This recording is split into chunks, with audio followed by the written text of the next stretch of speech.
Why is story so important to us? What do the Irish mean when they say, my story, your story? What is your story and how do you tell it? I'm David Denny, I'm Tessa Balecki. and this is Fire and Light. Conversations about life, love, and soul. Welcome, everyone. This is the merry month of May. It's a big month for me because I actually turned 70 years old this month, which is kind of shocking in itself. Yeah. Our theme this month is my story, your story, which comes from Irish. What do you think they mean when they say that, Tessa? Well, I first heard it from the Irish singer Noreen Noreen. And what the Irish mean are really what the German theologian Karl Rahner meant when he said, he talked about the importance of the concrete universal. And by that he meant, and I think this is what the Irish are saying in this maxim of theirs, is that the more specific the story, it's kind of a paradox. The more specific the story, a specific time, a specific place and culture, the more concrete the personal details, paradoxically, it's more universally relevant. People from other countries, some backgrounds would understand the same thing. The same thing. So that when I tell my story, when you tell your story about your 70 years, it becomes mine. I tell mine, it becomes yours. The story is so important. Why do we buy novels? Why do we love short stories? Why do we watch television programs? Theater. And movies, all of it. Music tells stories. So what's that have to do with our own, our personal destinies? You love the word destiny. I love the word destiny. I think as a child, I had an intuitive sense of destiny. I don't think I ever would have used that word. And I don't even remember when I first learned the word, but it really resonated in me and became a very important theme of my life. And remember last month, the meditation we did was on slowing down. And let's just go back to the last part of that meditation, because it talks about destiny. Slow me down and inspire me to sink roots deep into the soil of my life's enduring values. That's important too. I'm going to talk more about that. My life's enduring values, that I may grow toward the stars of my greater destiny. We all have a destiny. Yeah, what do you mean by that? Because I know sometimes I think destiny, does that like predetermined, or are you free? Are you? When I first moved to Sedona, Arizona, and began my more formal contemplative life, within the first month in 1967, mid-August to mid-September, I read a very pivotal book called Damien by Hermann Hesse. And it had a huge impact on me. It was about a young man named Damien, around the same age as I was, early 20s. And he was dreaming about his role in life. And he was kind of speculating, well, will I end up as a poet? Will I be a prophet? Will I be a painter? And he goes on and says, that was really a futile exercise, because I was not created to write poems or to preach or to paint. And here's the pivotal paragraph. And, and at that time in my life was so leisurely, it's hard to believe, but I actually typed up the notes that I took when I was reading books. An old-fashioned typewriter? On an old-fashioned typewriter. I'm not even sure I was using an electric at that point. So I have this lengthy quotation from Damien. And so what he ended up concluding And this had such a huge impact on me. Each of us has only one genuine vocation. We are all called to find the way to ourselves. That was the phrase. We're called to find the way to ourselves. Now we could end up, as Damien said, we could end up as poets or madmen or prophets, but that's not our concern. And then Hesse goes on here through the mouthpiece of Damien. Our task is to discover our own destiny and live it out wholly and resolutely. So I realized it wasn't about what I was supposed to do in life. It was who I was supposed to be, who I was supposed to become. And that was huge for me. It still is. It reminds me a little of Antonio Machado's thing about walker or wayfarer. There is no way. You make the way by putting one foot in front of the other. Yeah, you make your way by walking. You make your way by moving through your life. And I loved how at the beginning of her book, Becoming, Michelle Obama talks about the importance of story. So we're talking about destiny, becoming who we're meant to be, telling that story of who we are. And she says, all we have is our story. And it's so important to tell our story, to share it with others, because then, so I tell my story, that invites you, Dave, to tell your story. Our listeners, it invites you to tell your story. And we support one another in our stories, in our destinies, in our unfoldings and our becomings. So it sounds like it's not so much predetermined, but it has a lot more to do with, like, you have a dream and then you try to embody it. Of course, the big question is, how do we understand what that is and discern, like, well, what is that next step? Yeah. And I think there are many ways to talk about that. The first is what we made our practice last month in our podcast, and that is we need to pay attention to significant moments in our lives, events, people, places, what we call the aha moments. Carl Jung said we have to pay attention to the signs, the symbols, the myths that evoke powerful emotions in us. Whenever we're feeling powerful emotion, that is a sign that we need to pay attention, because something important is being revealed to us. Another way to say it is that we need to listen. We need to listen carefully. Listen for what? I love this expression, signals of transcendence. I think we're getting signals of transcendence all the time, but we don't, because we're not paying attention, because we're not listening, we're not aware of them. The Bushmen in South Africa use the term tapping.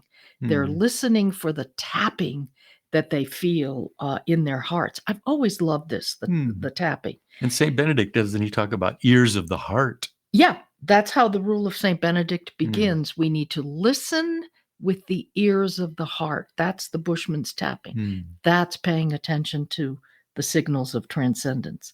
Another way is to say slowing down, which I think is going to be an ongoing theme for us in these podcasts. And we're slowing down in order to discern what our life's enduring values are. Now, life's enduring values, I think, is another way of saying what our destiny is, who we are to become, what our dream is. And we can't discern what those are unless we're paying attention, listening, first of all, by slowing down. We need to stop and look over our lives. The unexamined life isn't worth living. Yeah, as we do that, as we slow down, pay attention, listen, go deep, we discover our life's enduring values. Another way to say that, life's enduring values, is what themes emerge in our lives. what are those signals of transcendence? How would we describe those? They don't just emerge once, but they seem to come back over and over again. They stay with us. That's what we mean by enduring value. We may be going through a lot of changes, maybe a change in location. We move around. We may change careers. We may even change spouses. I have several friends whose second spouse is the one they call their soulmate, not the first one, but the second one. People move in and out of our lives. But what in all this change, what values endure, what themes keep emerging, and what is the continuity in our own beings? So, for example, some of my themes would be the desert. I remember first discovering St. Teresa, who has been an enduring friend throughout my life. Not only wrote one book about her, I'll say more about that in a minute, but 3. The theme of chivalry is important to me. The Wild West, the cowboy thing is an ongoing theme for me. And of course, the whole Carmelite tradition, being a Carmelite the way St. Teresa was. And you, okay, here you are, 70. Yeah. And I, because I have known you for so long, I know that your major themes, they actually emerged by the time you were 20, which is probably pretty remarkable. Yeah, it was. As I look back on it now, I realize it seemed like a long time, and yet it was very quick. It was. I was about 15 when I guess I could say I really first fell in love, and then from there till for the next 5 years, we left our hometown in Kokomo, Indiana, and moved to the desert. And I fell in love with the desert, and so that became a theme of my life. Then I was only in Arizona about a year, and I went to Afghanistan, which also had a profound influence, and that's what led me then to get more interested in dialogue between Jews and Christians and Muslims. I have to say, one of those first loves was a Jewish woman, so the dialogue between those traditions became very important to me, having had such a good experience living with a Muslim family. But also, then when I went to college, I met a Buddhist teacher, and I spent my 20th birthday in a Buddhist monastery. So, doing a very serious Vipassana retreat. And that affected me profoundly for the rest of my life. I should also say, around that same time, I lived with a family in Mexico, and both Afghanistan and Mexico, the life was much more down to earth. And I suppose some people might say, I wouldn't want to say primitive, but primal. How about primal? Would be better. Yeah. And ever after, I've always had trouble sleeping indoors. It's weird. I mean, I've gotten better at it over the years, but there's something about the artificiality of an air-conditioned, highly mechanized world that it's hard for me to adjust to. So those are some of the themes. And then it was in the midst of all that turmoil when I showed up at the monastery in Sedona and met you, and that was 50 years ago, right? Yeah, 50 years ago. And I hadn't thought of it. But so if you're about to turn 70 on May 2nd, or some of you may be listening to this after May 2nd. Happy birthday, Dave. Thank you. So it's also 50 years since you made that Vipassana retreat. So that's another landmark that we want to commemorate in this podcast.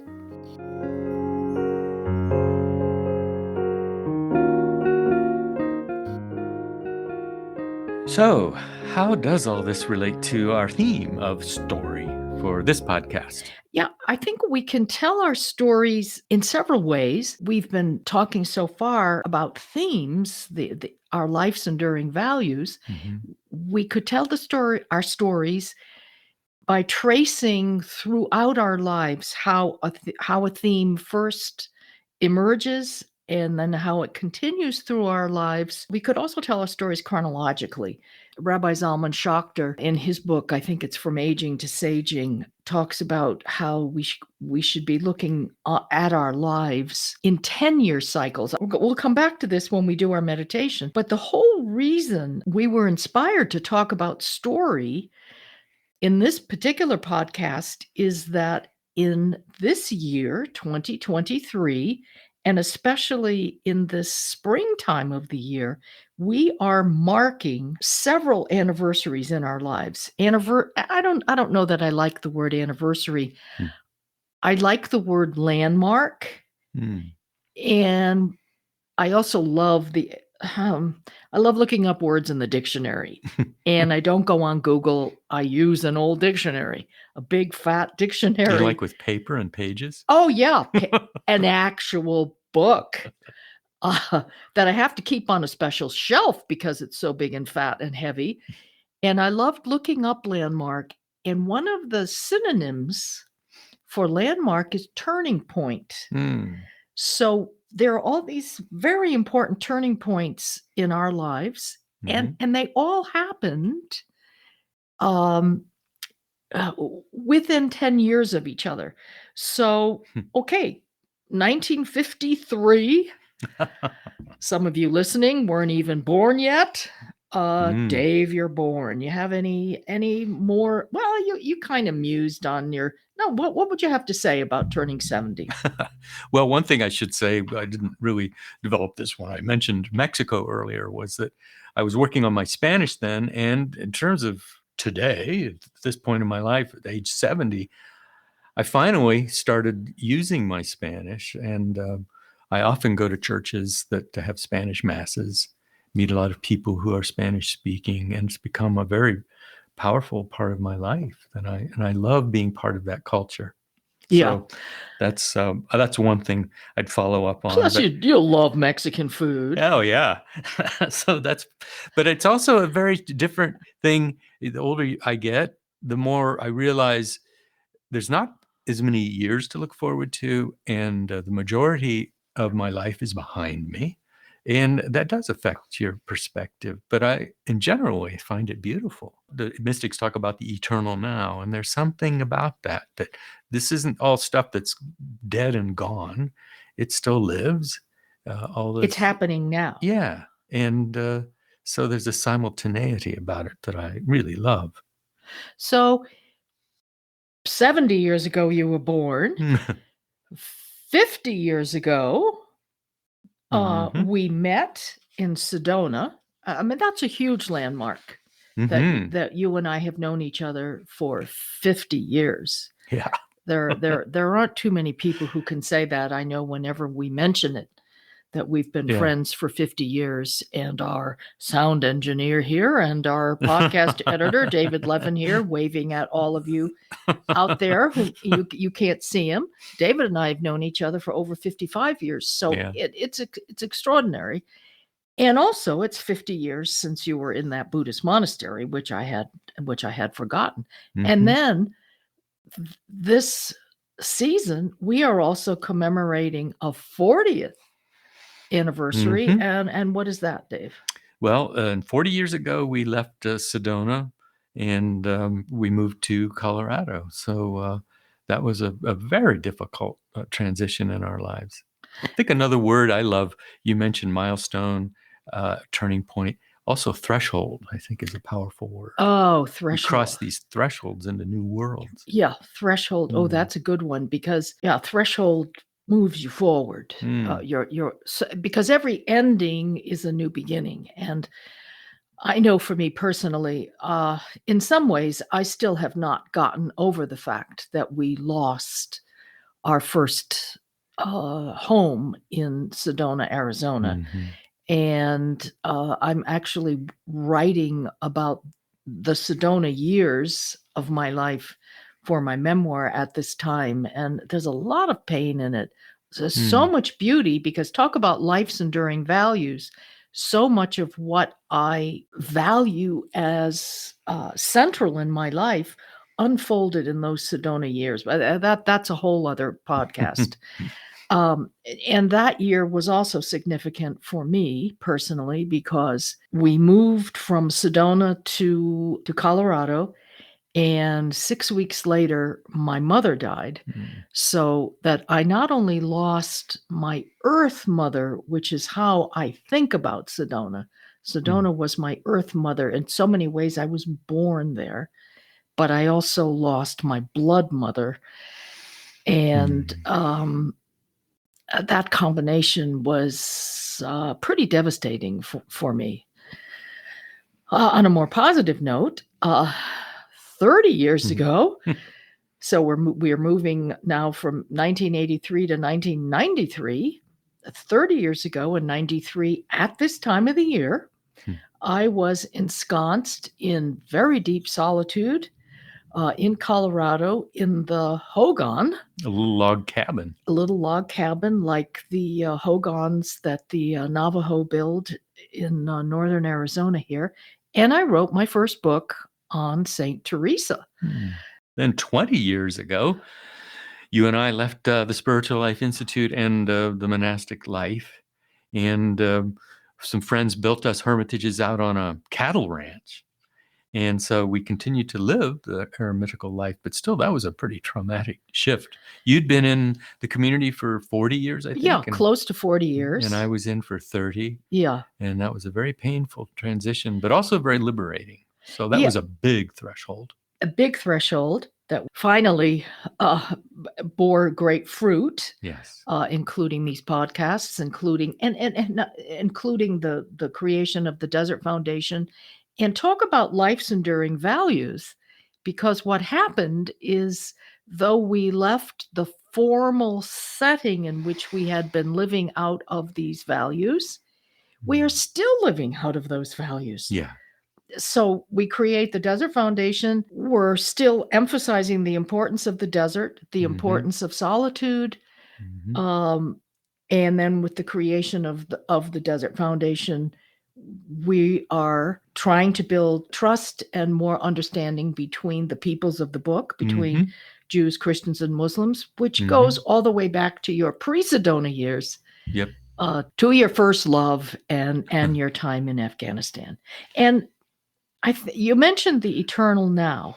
Yeah. Do you have that feeling too? Yeah, I do. So that, many people will say, well, are you remembering these aspects of your life, these parts of your life, as if they happened yesterday?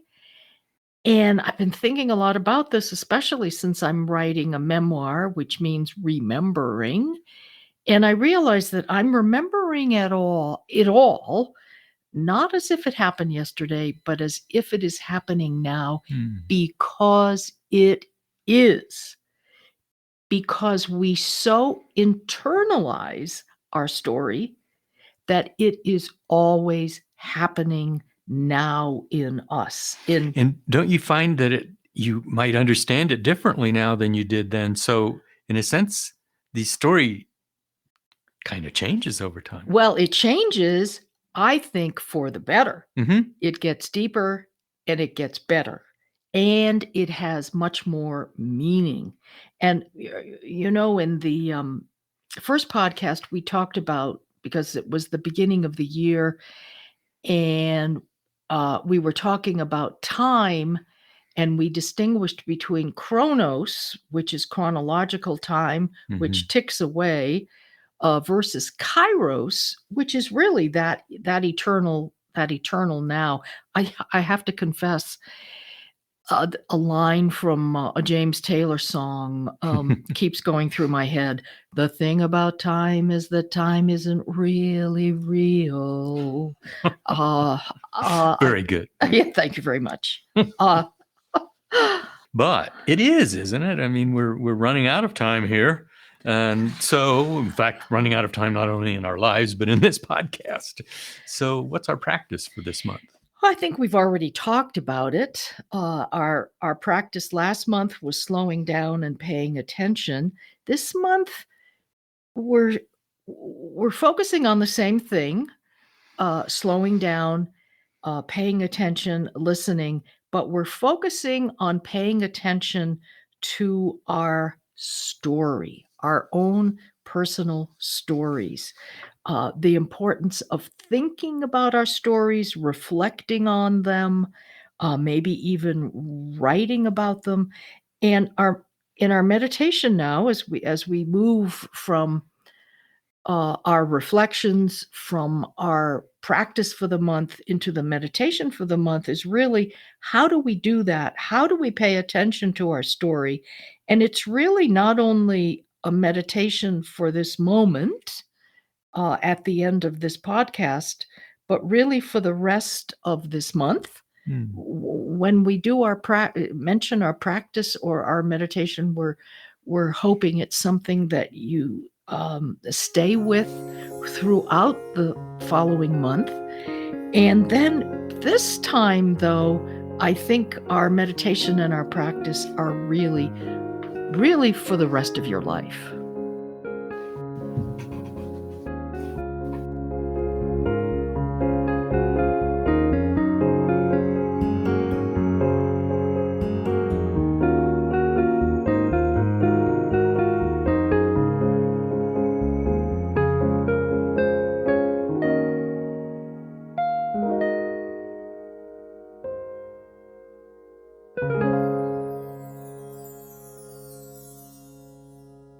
So our practice this month is to really go through our stories. What is your story? Who are you? How would you tell that? And I should maybe make a bit of a warning here. Some of us have had very painful childhoods, early lives, or perhaps later in life, there's been trauma. So we need to be careful sometimes as we reflect back on our lives. If you come up against something that seems a little too painful that may trigger trauma, please be good to yourself.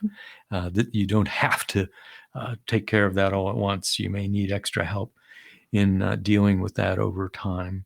But insofar as you're able, think about your story as if it were a novel, as if somebody were going to read this. What would you like them to get out of the novel of your life? It's important as we tell our stories to think about the atmosphere in which we tell it. This morning I was on a walk and I was thinking about how awful it would be to try to tell my story in front of a judge and a jury, because there's a prosecutor there who's going to try to delegitimize me. He's going to try to put everything in a negative light. Please don't do that. Instead, imagine yourself in the presence of someone kind, someone who knows you and loves you deeply, a nurturing presence, someone compassionate, who's always ready to see the best in you. Someone like you, Dave. Well, I have to say, as a priest, it's one of my favorite things, although heartrending at times. A person comes to see me and you can tell he or she may be a little nervous and maybe a little bit dissociated. And I just try to keep the heart and the mind and the spirit open. And if a person does feel safe, it's amazing how deeply they can plunge into some of the most meaningful and also painful aspects of their lives. And I think that's very cleansing. So anyway, to begin today, we can, as usual, take a few deep breaths. And then Tessa and I will help you just walk through your life.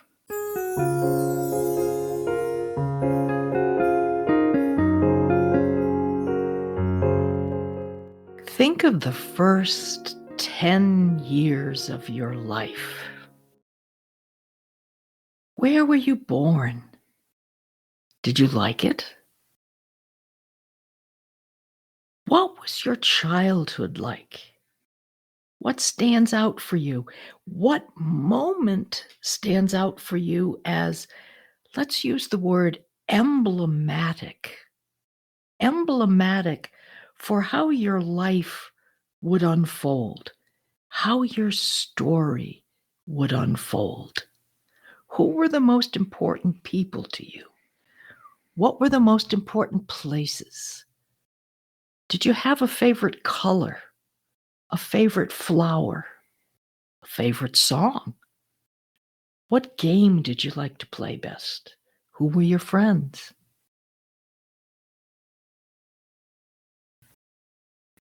Let's move to the next 10 years, up till 20. These are the years of junior high school, high school. Many of you went on to college or not. Maybe you began your work life already around 20. What was your school experience like? Was it an expansion? Was it humbling or isolating? Was it liberating? What was your favorite topic to study in school? Do you love learning? Are you a reader? Do you love discovering more about the universe? Have you become a lifelong learner, for example? What happened in those years? And of course, this is the years of puberty and discovering our sexuality, which can be liberating and wondrous, can also be very traumatizing for some people. So you might want to visit that.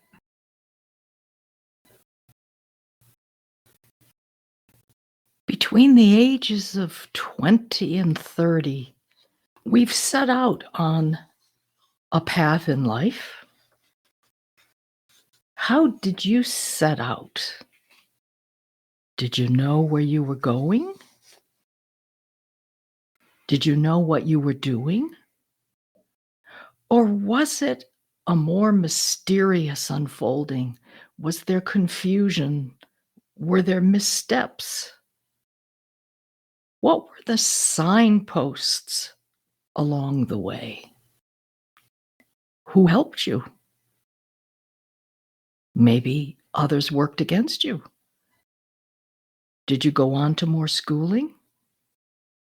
What was your first job? Did you stay with that? Did you switch a lot? Of course, you probably fell in love more than once. Did you choose to marry? Begin a family? Maybe you entered religious life and became a monk or a nun, not only in the Christian tradition, maybe in the Buddhist tradition. Did you join an ashram in the Hindu tradition, even for a time? What was happening for you between age 20 and 30?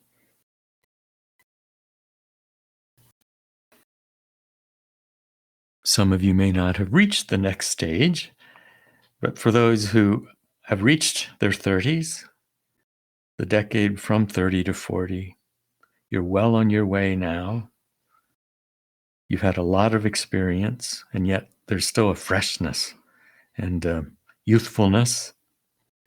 There's a maturity, but it's a wonderful combination of maturity and vitality.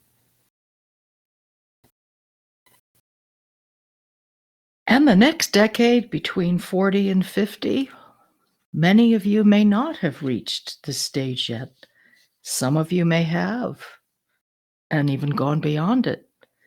This is middle age, the middle years. This is the time when maybe we bog down. We become disillusioned. Life loses its flavor, loses its tang.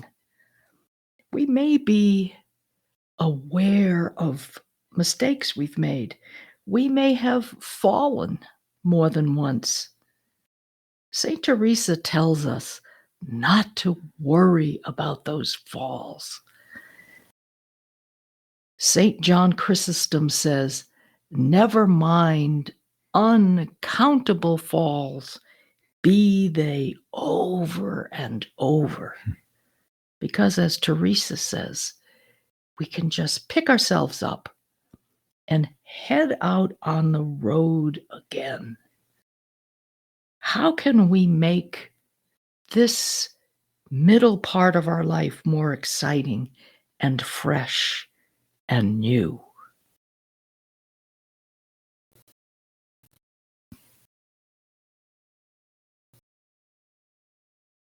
And as we look beyond our 50s, how do you imagine your future? The years that do lie ahead of you? What kind of legacy might you want to leave the world?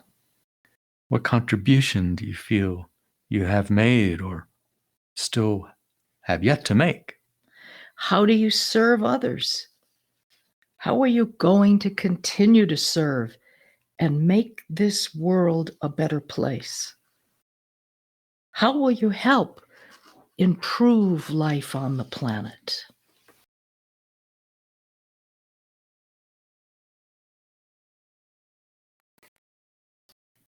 Now come back to this present moment and the end of our podcast. Thank you for listening and thinking about your own story and being with us. And if you liked this, share this podcast with a friend. And join us next month. Don't forget to visit our websites, tessabalecki.com and sandandsky.org. Check us out on social media too. This is Fire and Light. Conversations about life and love and soul.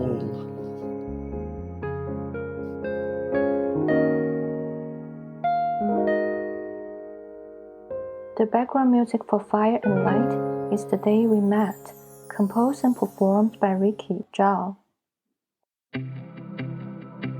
Fire and Light's theme music is Dreamcatcher, composed and performed by Chris Martin and Jeff Harvey at Purple Planet Music. Fire and Light is recorded in Tucson, Arizona, editing by David Levin.